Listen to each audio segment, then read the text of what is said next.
This is Defenders TV Podcast, episode 146, about Jessica Jones, season 2, episode 8, aka Ain't We Got Fun?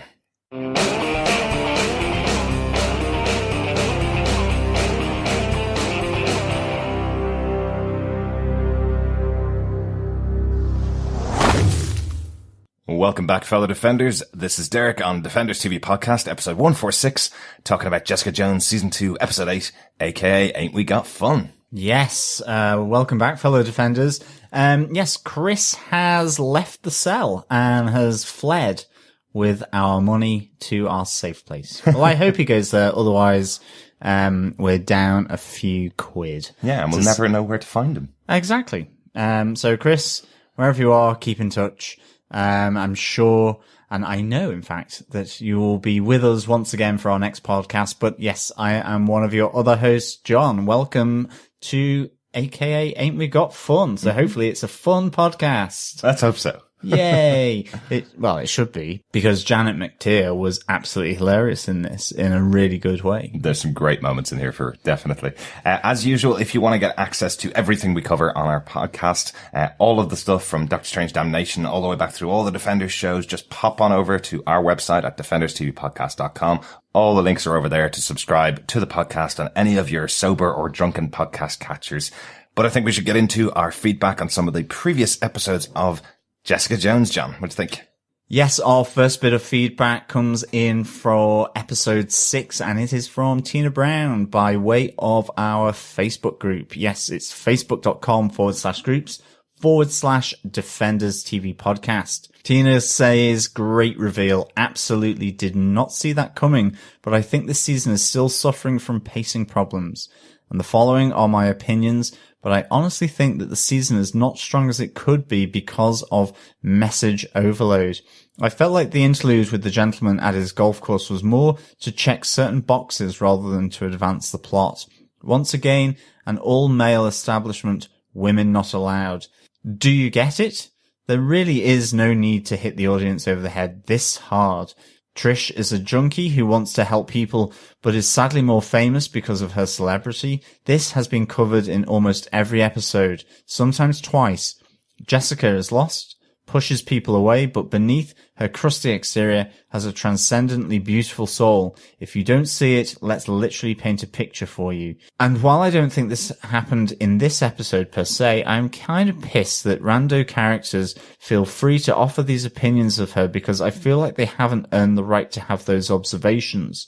The super who is only just getting to know her, the rival PI, even the cop. They haven't earned that kind of shorthand. Malcolm, Trish and Jeri can do this, but I don't like seeing it from everyone else, and I don't think the show is doing as good a job as, say, Defenders drawing the storylines together. Trish's struggle, Malcolm's development into whatever he is becoming, and Jeri's issues don't seem to be grounded as much in Jessica's story as I would like. It could all be tighter as far as I'm concerned. Looking forward to seeing if the mum reveal can be the catalyst to pull it all together, because right now I really feel the loss of Kilgrave as the central villain and catalyst. Thank you, Tina, for those points. I definitely do think that for this season of Jessica Jones, that loss of Kilgrave can potentially be a big factor. He was such a big antagonist, played so well by David Tennant, and hugely memorable, that you need either a similar level or, it done in a different way. For me, I definitely think now that with Janet McTeer, and I mean, we're about to review episode 8, really is fulfilling that for me. I really like it in a very different way. And of course, she's not necessarily the big bad. And maybe there is no big bad here. Although the final part of this episode really suggests there may be someone who we've not necessarily thought of, firing that gun. Spoiler alert. So I definitely do agree that, coming into this, not having Kilgrave as such a fabulous antagonist, could potentially have, and provide issues here. I think in terms of do you get it? I think you do. I think we do, but I think people still don't in some respects with regards to whether it is, the treatment of women in, certain industries, maybe certain male-only member clubs. I get entirely what you mean here, that, you know, possibly that has been pushed enough. But certainly I think there is a potential here for the female directors and the female showrunner, as well as the female writers, to really just, you know, keep that memory going and just reminding people. But certainly, you know, because it links into real life, certainly you do have to kind of pace that. I do think ultimately that, you know, all these plot points will come together. I think it's still quite early in the season, if you're on episode 6, where things are still sort of being pulled together.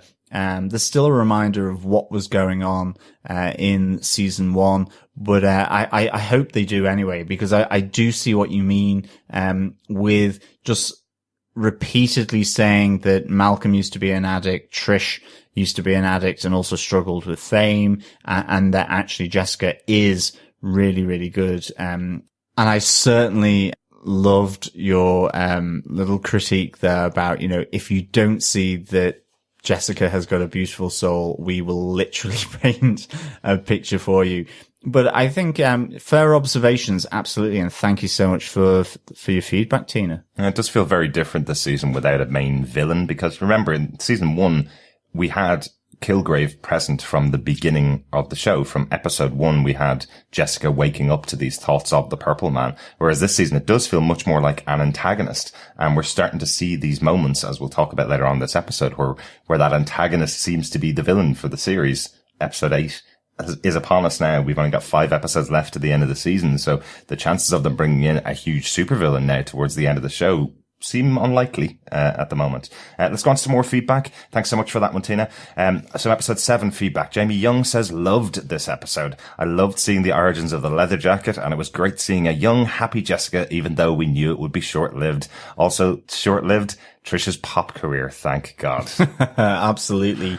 Cray off, I think, on that one. I still can't get that song out of my head, though. Thing is, I absolutely love pop, but even that one was a little too much. I think it was just pitched right, to be honest, for me. I thought it was a perfect description of what I see in Miley Cyrus and Britney Spears when they're at that point in their career that they're willing to just sing an auto-tuned song, even though they used to have a good voice.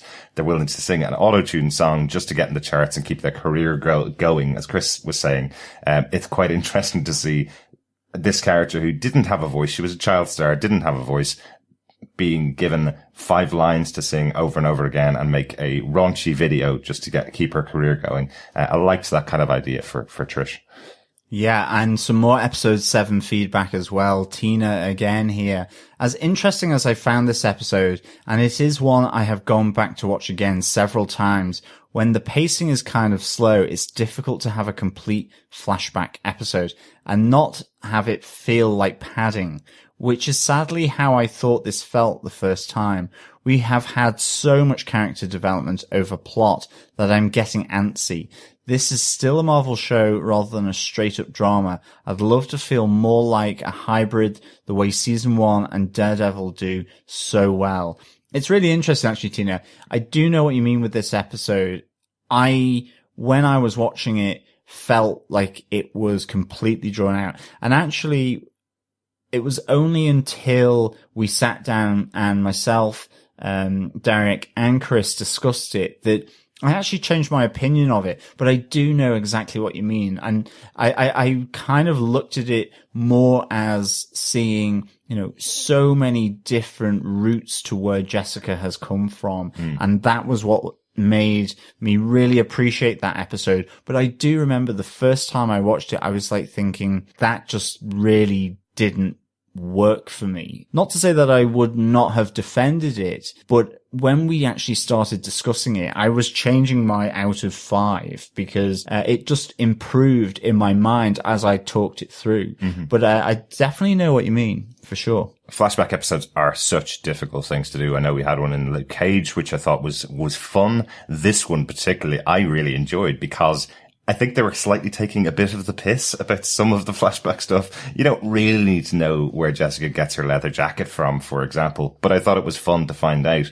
And it does give an extra weight as to why she always wears it all the time and why it's reminding her of her dead boyfriend. That it is a comfort blanket for her almost, because it reminds her of better times. And even though it's a silly throwaway thing, I still think they did it very well. And I must say, I really enjoyed having that flashback episode, because you can kind of then move on with the story from that point onwards. You kind of go, okay, now I know where she was before everything happened. We know it was caused by her mother in some senses. And now this will take us on for the rest of the season as to how she's going to treat Alisa from this moment onwards, why she treats her the way she does. So I don't think it could have been told in a 5-minute flashback. I think it needed that breath of give us some time with the old Jessica before the shows all started. Yeah, I mean, okay, slightly spoilery for my thoughts actually on this episode, the following episode, but I suppose, that huge moment of effectively Sterling being killed by Jessica's mum is really massive for this character, and yet in this episode I felt it didn't get enough treatment. Okay. I think with that, little bit of a spoiler for the podcast already, but this is a spoiler-filled review of Jessica Jones, all our thoughts. But Derek, what are some of the episode details for AKA Ain't We Got Fun? Well, this episode was written by Gabe Fonseca, first Marvel episode, but has written some episodes of the legal drama Private Practice and medical drama The Night Shift. So it has got some precedence in there for some other types of drama shows. And the episode was directed by Zetna Fuentes, who has done episodes of iZombie, of Shameless US, and of Pretty Little Liars, and loads more shows as well. Absolutely. Fantastic. Love iZombie and Shameless US is such a good remake of the original Shameless from the UK. Mm-hmm. Set on a council estate in Manchester, so I know it well. It's based around your family, isn't it? No, it's not. We were nothing like that. No, it's not. Not at all. John, do you want to tell us what they gave us with your synopsis for the episode? Sure. In the cellar, Jessica contemplates her next move as she is held captive by Dr. Karl Malus and her mother, Alicia. As her mum noisily makes breakfast, Jessica calls the police, forcing Malus to flee. But Alicia stays, hoping to convince her daughter that despite everything, she is the same person from 17 years ago.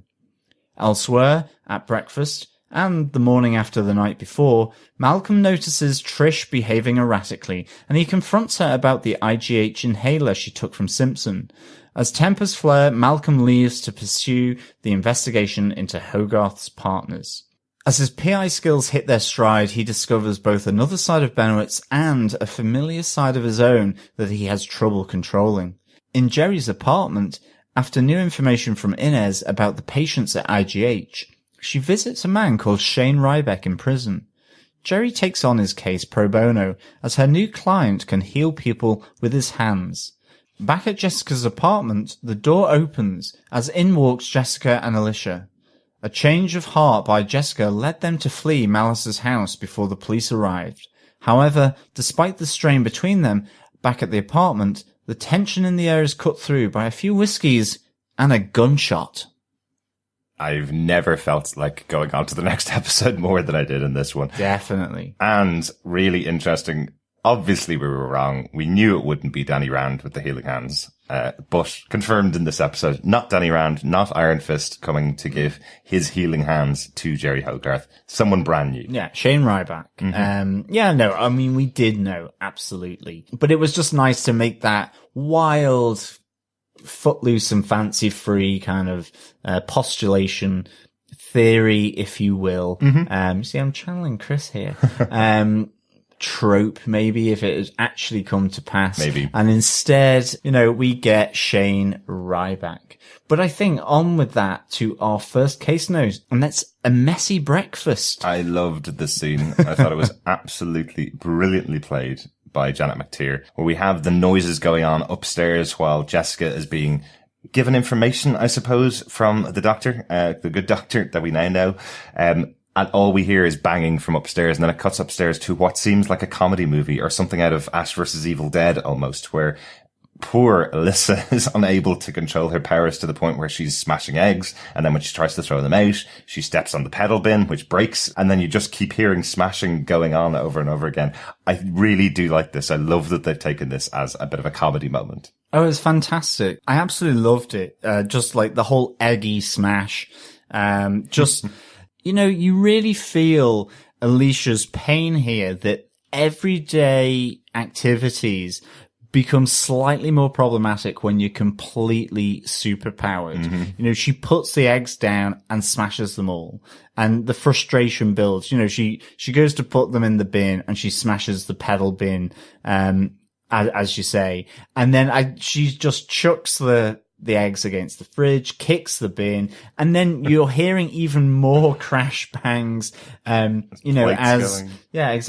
Carl and Jessica are having a kind of a really sort of meaningful conversation. Mm-hmm. Both of them sort of raising their eyes to the ceiling in the cell, and it just really alleviates that fairly deep conversation that they're having, and which is really, really good as well. And I think the great thing about this is that there's absolutely a comedy element in this, but the way Janet McTeer plays Alicia is that you really feel the sense of frustration that she has. Her eyes are so expressive here. I just thought it was fantastic. And I love the punctuation to the joke from Dr. Karl, where he's going, I think she's making breakfast, as he hears the crashes, bangs and wallops from upstairs. This is obviously something he's experienced many, many times. But he does call out that this is usually something that can calm her down, is doing a menial task or doing a specific task from the beginning to the end can usually calm her down. It just seems like one thing can just push her over the edge as she slams the eggs down. That's what pushes her over the edge to ruin the rest of the breakfast, basically. Yeah, and I think this is one of three for me. Mm-hmm. It really is. I think her backseat driving in the taxi is phenomenal, because it is just this moment where all the memories from 17 years ago come back. She's in a car and this guy is on his mobile phone, not looking at the road, and the ethical element of that. She's saying, we could have been killed. Someone else could have been killed. He's not watching where he's going. And just the interplay here, and again, it's played seriously, and also there is a comedy, a dark comedy element here, where he says, keep your panties on. He goes, grown women do not wear panties. Jessica's scrambling to sort of take a grip of the situation, because she thinks that, and we all do, even as the audience, think that she's about to go Hulk smash down on the taxi driver and do something really, really regrettable. I love Jessica just getting her out of that situation as well. I just think it's really funny. It's like, right, stop right here. We're getting out right now before this guy's head gets twisted round for texting while driving. Good fun little moment. It really reminded me of The Big Lebowski, where we have John Goodman having that argument about, does nobody respect the rules anymore? And eventually Lebowski turns around to him and goes, you're not wrong. You're just an a-hole. That is exactly what Alyssa's point is here. She's not wrong. You shouldn't text and drive. Texting and driving kills people. If you're driving a car and people are paying you to drive them somewhere, you don't sit there on your phone and text in the middle of traffic while you're moving. You don't do it. But you don't shout at them either. There's nothing that she's doing that's wrong. She's just being an a-hole about it. Yeah, and I think just the reaction of Jessica is just so good. She tells the taxi driver, get off the phone, and Jessica's like, you're a felon. But the two of them are getting to know one another. And I mean, just the consistent rolling of the eyes from Jessica is just priceless. Mm-hmm. And like when they get out and she goes, you didn't murder him or anything, we should be thankful of that, really good. And I think the third one for me is the painting and getting to know Oscar. And it's just so good because Jessica is uncomfortable anyway with this new relationship to some extent. She turned the picture that he had painted of her asleep around, in the last episode after he delivered it. But here, her mum absolutely loves it.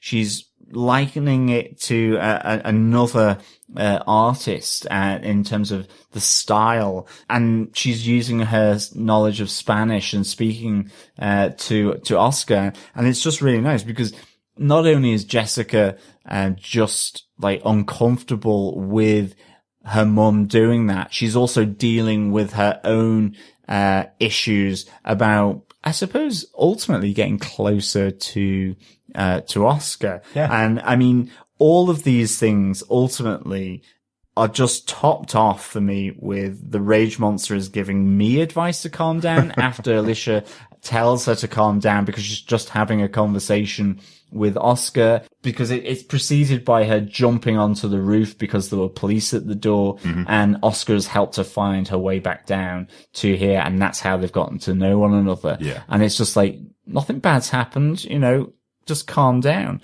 And I love that from Jessica. The rage monster is giving me advice to calm down. So some really nice elements here, I think, within our first case note of A Messy Breakfast. And yeah, nothing bad has happened except her mother, who she hasn't seen in 17 years, has come back from the dead, who's a monster that could kill people, has met her boyfriend in the hallway of the apartment block where they share, and is speaking to him in Spanish, which Jessica doesn't understand, as she points out. She only knows 2 words in Spanish, which are cerveza and enchilada, and that's all she needs. So effectively, she's just walked in on her mother having a conversation with Oscar and not understood a word of it. Yet they're having a fun conversation where it's all light and airy after Jessica thinking that her mother's going out in the streets and snapping people's necks. So yes, nothing went wrong except everything that could possibly go wrong in Jessica's head. Yeah, exactly. Other than her not, at least she didn't kill anybody. Exactly. I love the fact that Alicia also likes Jessica's apartment. She seems kind of quite happy that her daughter has gone down this bohemian route, or so she thinks. It's just pure tragic neglect in a way. It's only looking as good as it is because of Malcolm. And I absolutely loved just that kind of thing going on as well. Because she does point out that that's kind of what she wanted. She never wanted to be a suburban housewife. She never wanted to be someone that didn't live up to their potential and lived in the suburbs. Alyssa's words. And she feels that she can see in Jessica the things that she never had in her life. Let's go on to point number 2, because I think we're kind of straying in there anyway, John, with Jessica and Alisa in the basement, their first kind of proper conversation. I really loved this scene. It's always good because it feels like a stage play when you have 2 people locked in a room together, having to talk to each other. And Janet McTeer does some great moments in here. She really has some really interesting moments. And so does Krysten Ritter as she's playing this extremely angry version of Jessica Jones that we've seen in the past in previous shows. But this idea that Alisa is telling her, I was protecting you. That's why I killed your boyfriend, basically. And Jessica is just losing it with her. She's trying to ignore her. She's trying to turn off. She's trying to switch away and ignore the fact that her mother's there. There is the mention in there, since Chris isn't here, I'll do the Easter egg moment. There is the mention of sending her mother to the raft. Yes. Which was where we saw our heroes, other than Captain America, at the end of Captain America's Civil War. They were all locked up in the raft. That's where all the superpowered people go, and locked away in the middle of the ocean. So a nice little tie-in there. Yeah. And a lot of Captain America tie-ins, or a lot of Captain America mentions this season. Yeah. Anyone would think he's going to die in Infinity War. Or turn up in Jessica Jones season 3. Maybe, who knows? Yeah, or the end of Jessica Jones. We haven't seen the end yet. So. Yeah, exactly. But I love the fact when Alicia says you've got 17 minutes to ask your questions as well. I really, really enjoyed that because they're both trapped in this cellar.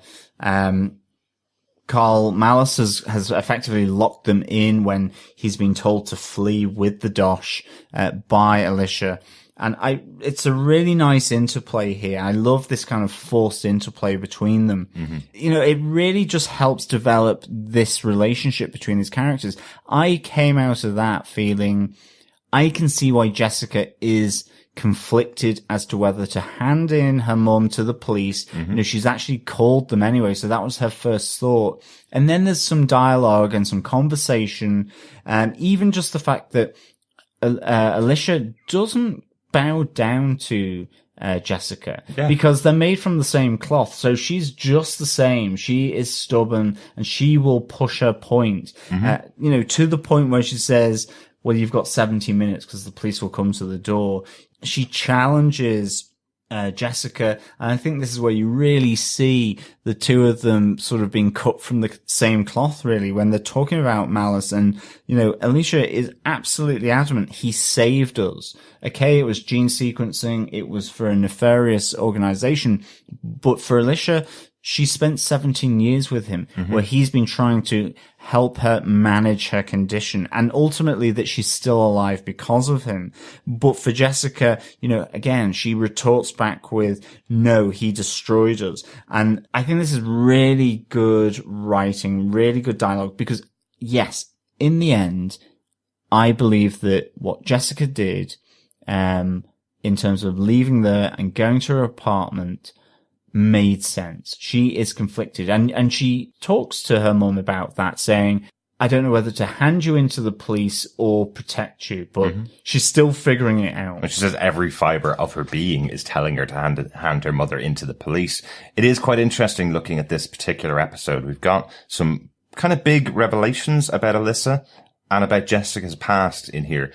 We've learnt now in this episode very specifically there is no villain right now, I suppose.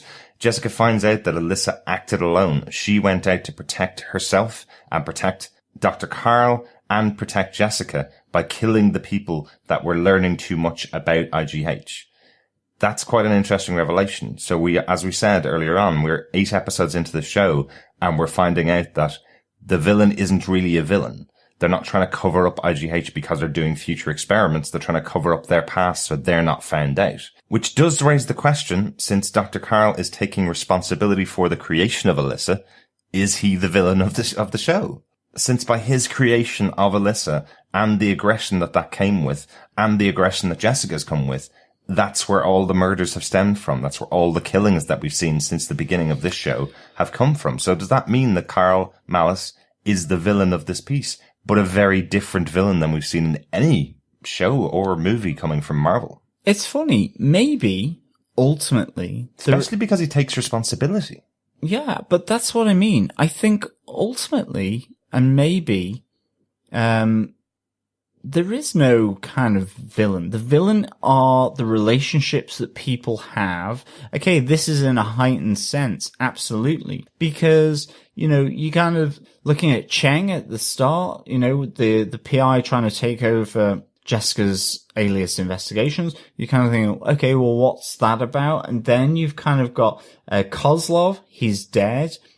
Will Simpson is dead. And you actually see a relationship between Karl Malus, both coming from the flashback as well, to this point in time where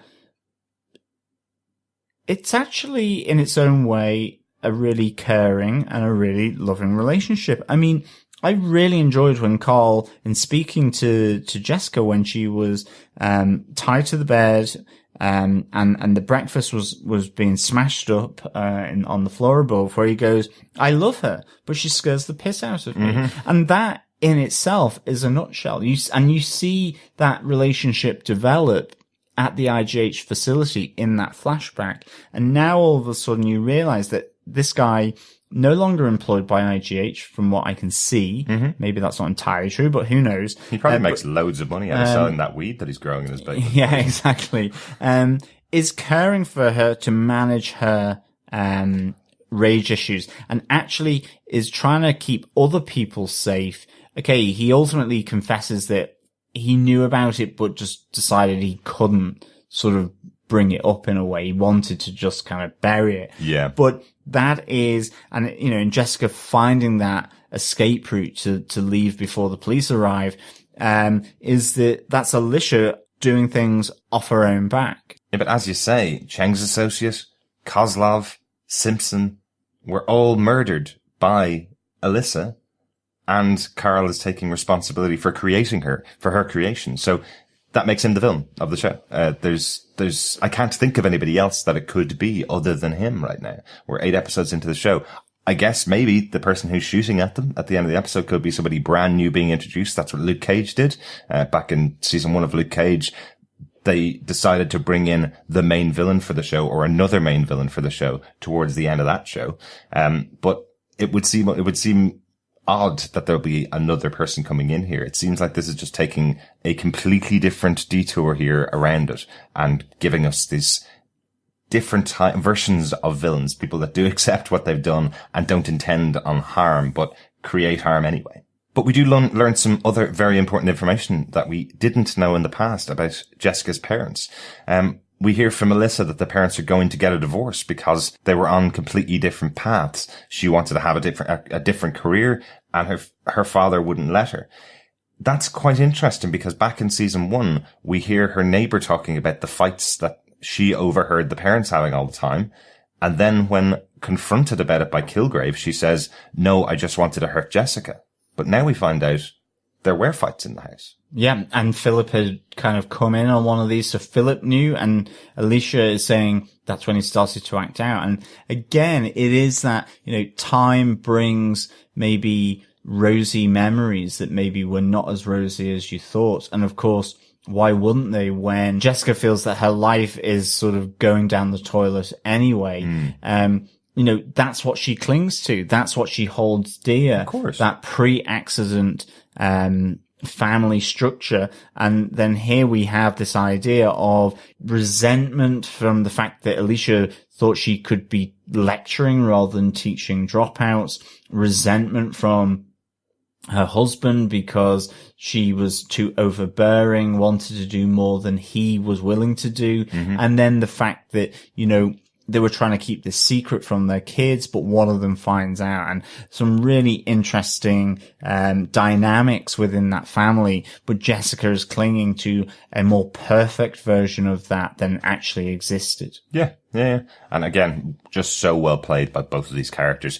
So I think that's about everything on Jessica and Alisa so far in the episode. John, do you want to take us on to point 3? Yes, case note 3. Jeri finds a new case. Mm-hmm. This is really, really good because I am totally invested in Jeri and Inez as this dysfunctional pairing that's come together, been forced together.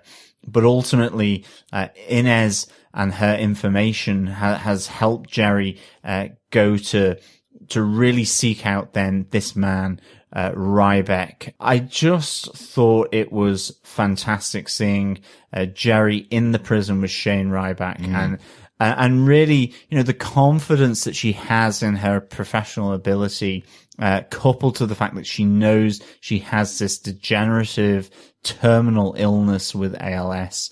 And I thought it was fascinating to see. And I think in particular then the ramifications that has on Jeri and Inez. Jeri is about to kick Inez out of the apartment, and again, Inez, some really great lines here about, giving out about her rye bread and her multi-grain toast that she uses. Mm-hmm. But we really get to see Jeri's character here, that she was bullied as a kid. She built everything from nothing. She was from a trailer home and all of this. And of course, she tries to kick out Inez before she goes to see Ryback. But I love that moment where, Jeri's talking about her past history, and Inez ultimately says, well, irrespective, she's being kicked out. She goes, "You can die a cripple in your fancy glass box that you built from nothing." Really pointed. Mm-hmm. But I do actually think that Jeri appreciates that. She is not cowing to Jeri's confidence or her power. I think there's an element of equals here in their own way. I mean, even to the extent where Inez provides everything, puts it back into the bag that Jeri had bought for her, mm-hmm. All those clothes. And I just thought it was really, really great. I love this dynamic. I really do. And even more so than, will Jeri and Inez be a thing? I don't know. Probably not. I have a suspicion that Inez is going to meet some kind of really horrendous end. No. But I hope she doesn't.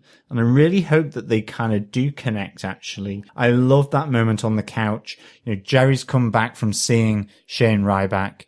he's touched her. She knows that he's genuine, from that touch. And she's celebrating there with her $200 champagne. And Inez is enjoying that human touch, that feeling of Jeri effectively, touching her scars, kissing her scars, going along her leg. And I thought the music was phenomenal for this scene.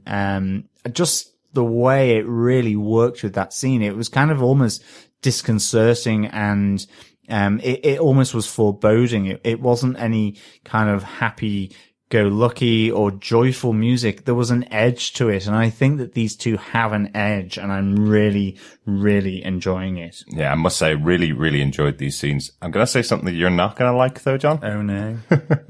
It reminded me of a very popular film from the late 80s. Can you guess which film that was, John? No. Pretty Woman. No. There is a little bit of it, just because we always joke about the fact that Pretty Woman is about a hooker that's picked up by a businessman. And it basically tells women to be hookers and you may find the man of your dreams. Essentially you've got Inez here who has lived on the streets, said that she's been approached repeatedly by loads of men on the streets because being a woman on the streets is more difficult than anything else. And now she's landed in an apartment being given $200 champagne. It really does feel like that dynamic that was there between Julia Roberts and Richard Gere back in that 80s movie, which I really dislike, but I like what they've done with the concept in this. Yeah. It feels like, in some senses, someone like Jeri wouldn't actually be afraid to tell the people around her, yeah, I found this girl. She's the right woman for me because the two of us have the right minds that are able to battle against each other and they have that kind of right sense of character. That doesn't feel like Jeri would be ashamed of the fact that she found her in this way. Whereas one of the conceits of that film is that he's trying to change her to make her fit in with his society. Yeah, it's like Pygmalion or something. Yeah. But, I mean, thankfully, I didn't take Pretty Woman from it. Mm-hmm. I do kind of maybe see what you mean. She's not a hooker. Absolutely not. No, absolutely not. Different there. And just for everyone out there, the reason I have beef with Pretty Woman is because I was forced to watch it so many times. I love my sister dearly. I absolutely do. But she really enjoyed that movie. And I suppose I did at the start, and then the deadness kicked in.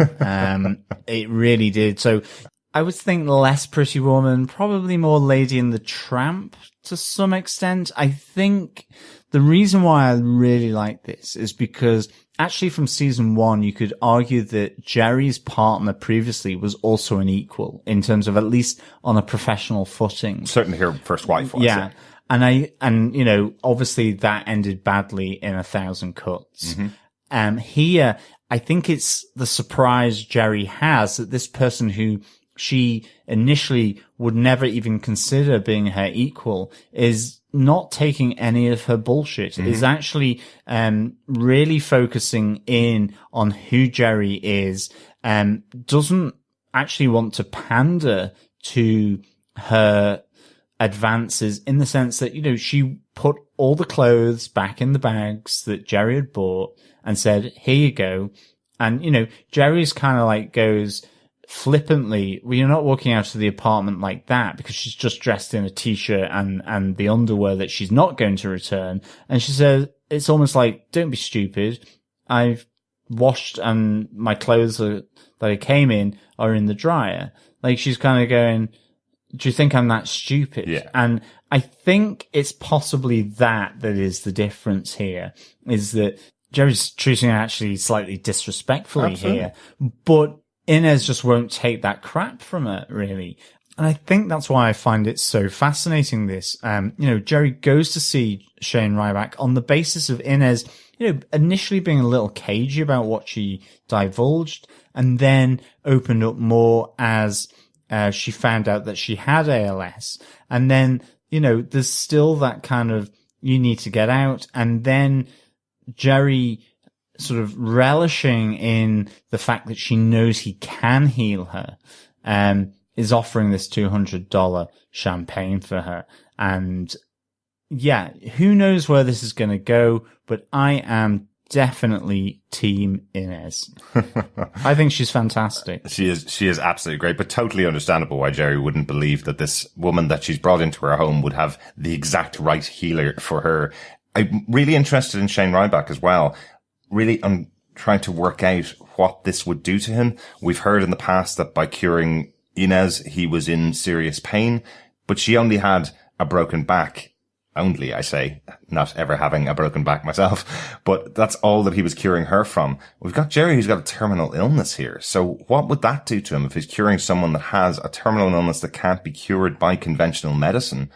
What would doing that do to him? Well, I love the fact that he recoiled from her as soon as he was sensing, I suppose, what she had, the condition she had. It's fascinating. I can't wait to see what happens in the next episode. Like, I do wonder, he shouts out to the guards saying he's feeling sick, he wants to get out. Is he just having exactly the same feeling that she has?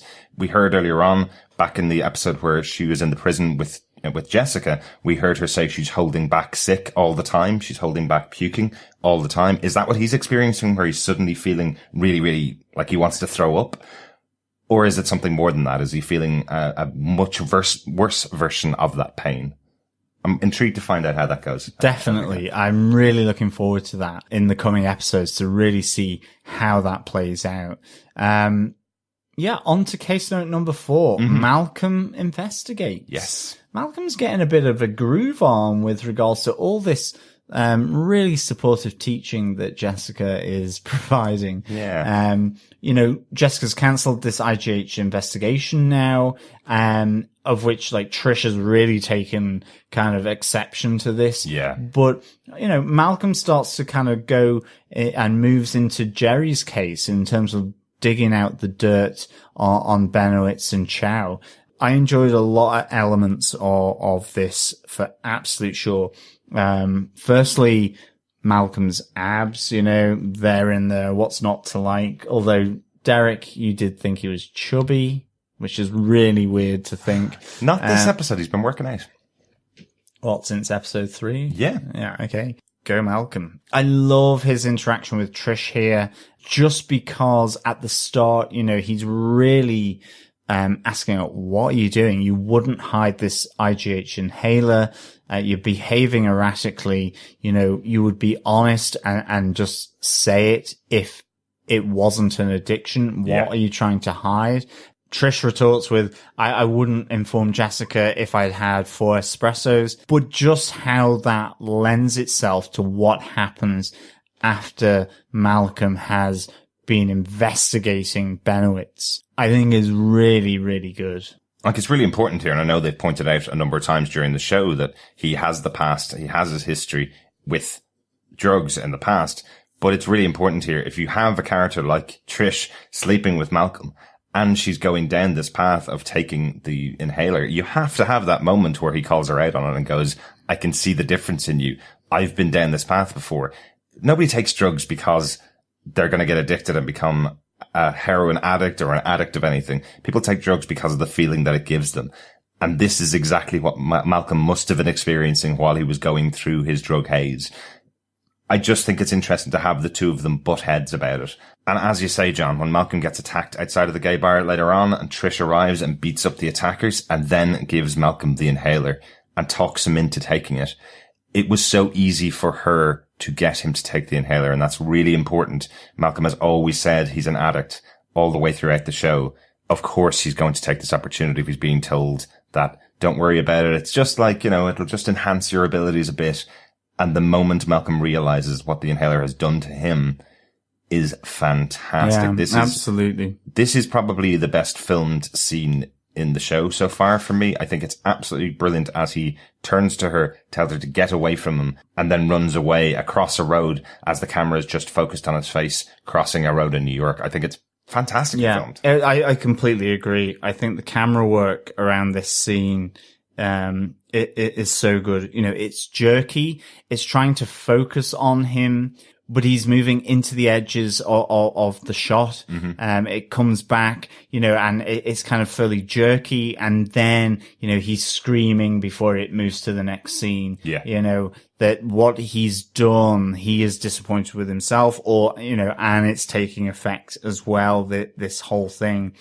Even before, there's a moment where he's being beaten up and the camera really feels like it's in the action. And I thought it was phenomenal, because he gets slammed against the wall and it's like he does something to his shoulder. I just thought it was really, really good. But just coming back to that scene where he's running down and the camera's all over the place.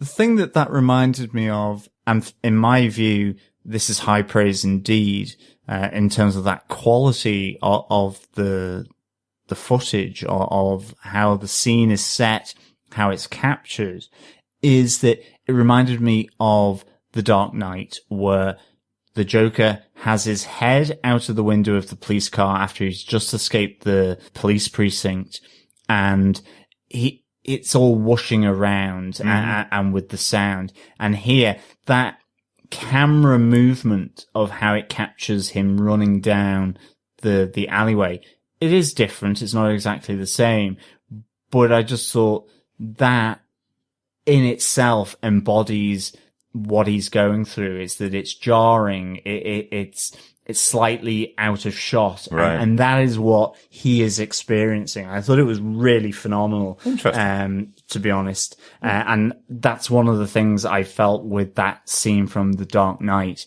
which to me is still one of my favorite kind of cinema shots, ever. So I really, really enjoyed this, to be honest. That's a very interesting picture. Nice. And onto the actual investigation part of what Malcolm was doing. I just like how this is written. I like the fact that he has learned something that Benowitz is embarrassed about. He's learned the fact that, even though he's married and has kids, he's going out to gay bars, picking up guys, taking them wherever he's taking them. But he doesn't use that to get at Benowitz. He uses the idea that he knows about it, says he's working for Chow, and is trying to get information on Chow from Benowitz by using it. So he's not blackmailing him. He's actually saying to him, I don't care about this. You need to go and tell your family and get out of that situation because you're on the wrong side of history right now. But he's saying to him, Chow sent me. I know about this. You're embarrassed about it. So why don't you tell me something about Chow?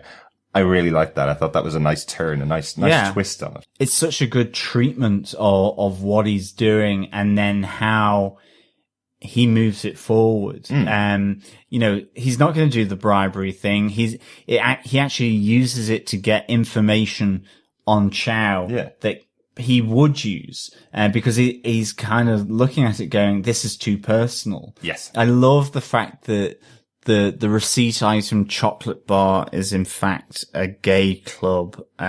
This is just so good. That's funny. And I do like the fact that Benowitz calls it out as well. He goes, you think we've progressed, but there are still people like the three homophobic guys who are sort of challenging both him and Malcolm in the alleyway. And I think that's it's an interesting take, because in the sense that, there is so much positivity coming from how Malcolm deals with the situation. And then Benowitz kind of just undercuts it slightly with say, but there are still people that wouldn't do it the way you've just done it there. Yeah. Not that he knows that, but I think the subtext of this is so well done. And I did think this was just fascinating. And, fur Jews loving Malcolm, and he is just like rocketed into being a personal hero. Absolutely, and I've never been more excited to see Trish beat somebody up other than those three guys outside the game. That was hilarious and really good. A good fight. Yeah, and cat scratches. Loved that on the face of one of them, where you get the kind of the cat scratches. Yeah, she's turning into a crazy kitty. It was a really good moment there. And what we do find out is that Chow has a shell corporation working for her called Caxton, which weirdly, and I'm sure they would have known this, it is actually a real New York investment broker. I don't know whether they're very happy about having their name being used as a shell corporation for Chow, but I have a feeling, considering how many investment bankers or investment brokers there are in New York, that I don't think you could pick any name without it being an actual real life investment brokers in New York, to be honest. So I don't think it was intended. I'm sure they have that line at the end of the credits saying no real life people were involved in this story.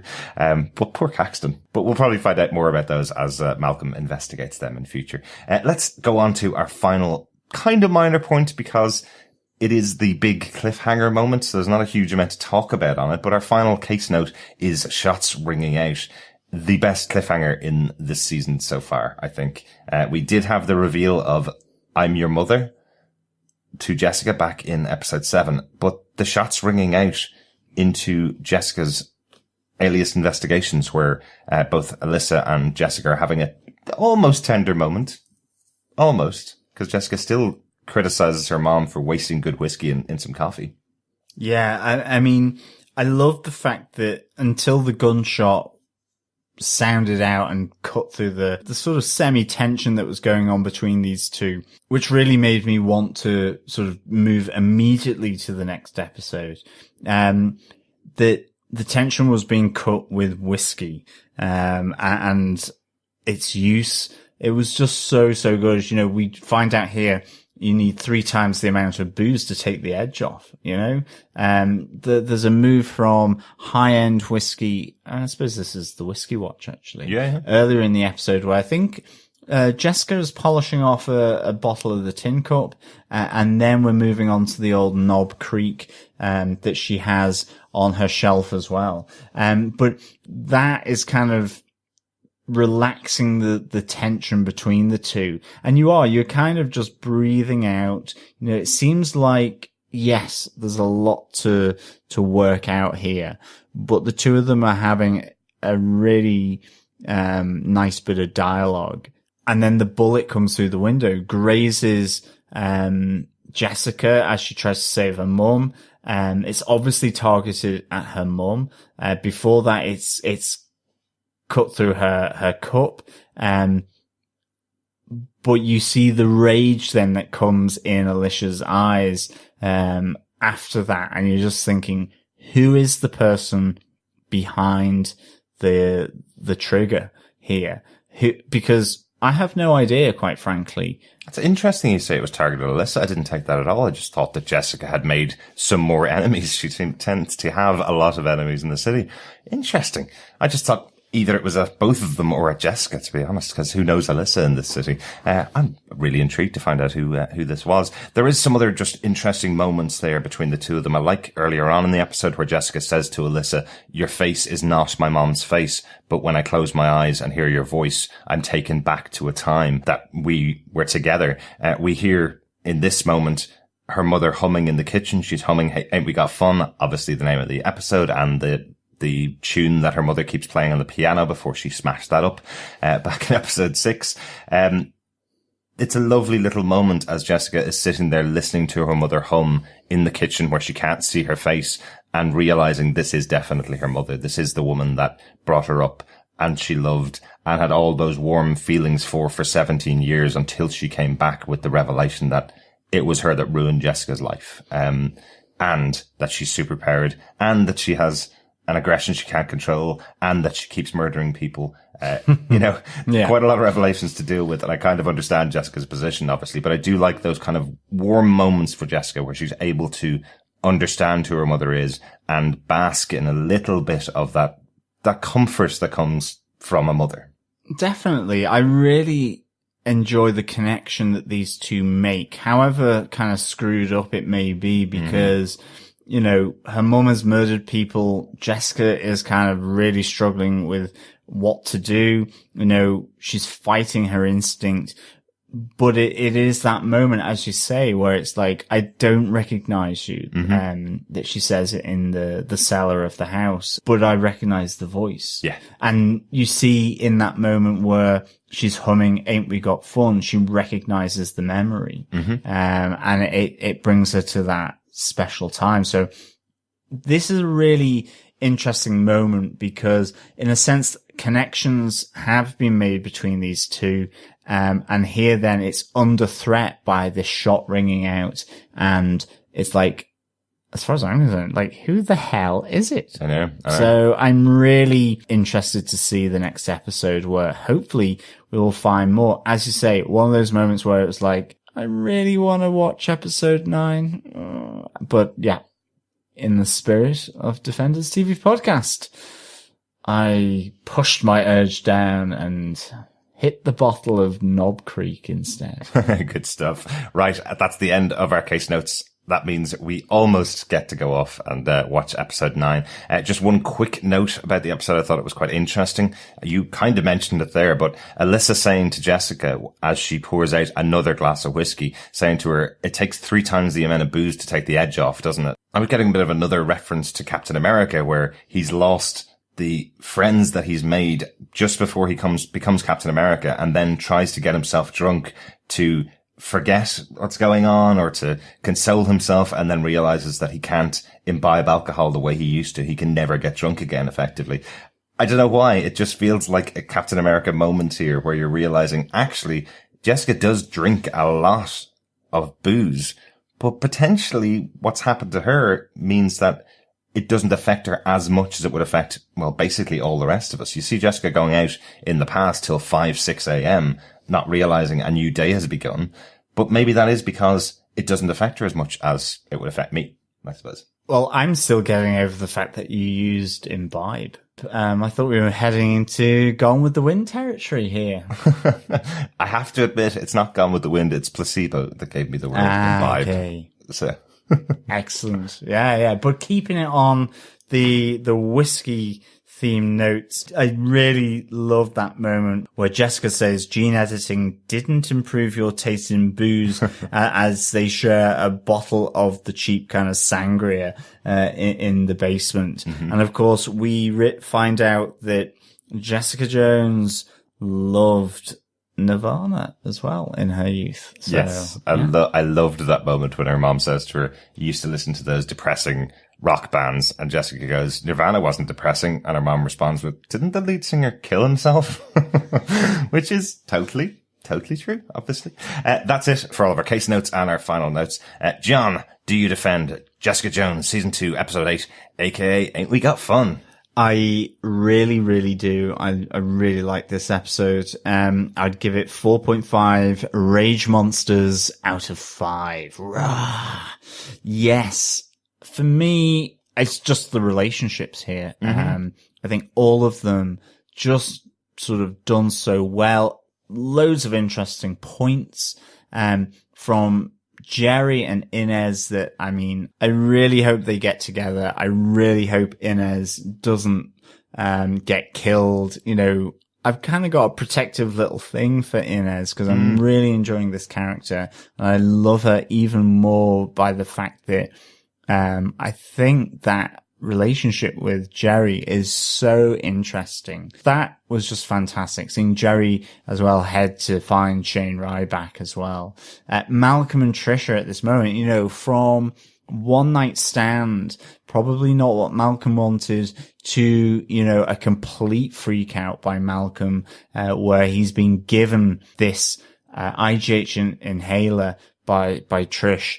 Really, really good. And I think the whole thing around Benowitz is just so well done, in the writing and in the execution of that. The thing I'm kind of intrigued about is when will this inhaler run out ultimately? Yeah. What's going to happen there? And to have, Jessica Jones and Alisa Jones, together, you know, confined within the cellar, confined within their own memories, all just playing out these different, past and experiences and the shared history they have. As I say at the start, and I haven't actually really brought it up, it's just, I didn't feel they treated Sterling as much as I thought they would have done, or that Jessica would have, you know, really made a point of that being a significant moment in her life, maybe. They did bring it up ultimately, but I wondered whether they should have played that out more. And then finally, with the shots ringing out, who is this person behind the trigger? At this moment, I'm really not sure who it is, and I can't wait for the next episode. So, Derek, do you defend this episode of Jessica Jones? On that exact note, yes, I definitely defend it. You've heard my thoughts. I really enjoyed it. I want to go and see the next episode. Really looking forward to it. But the two-hander here between Janet McTeer and Krysten Ritter is just fantastic. It's what you pay the price of admission for. It's fantastic. Loving seeing those two characters work together. So much good stuff in this episode, but talked all about it. So thank you so much for listening to this episode of Defenders TV Podcast. But I think that's enough on this episode of Jessica Jones.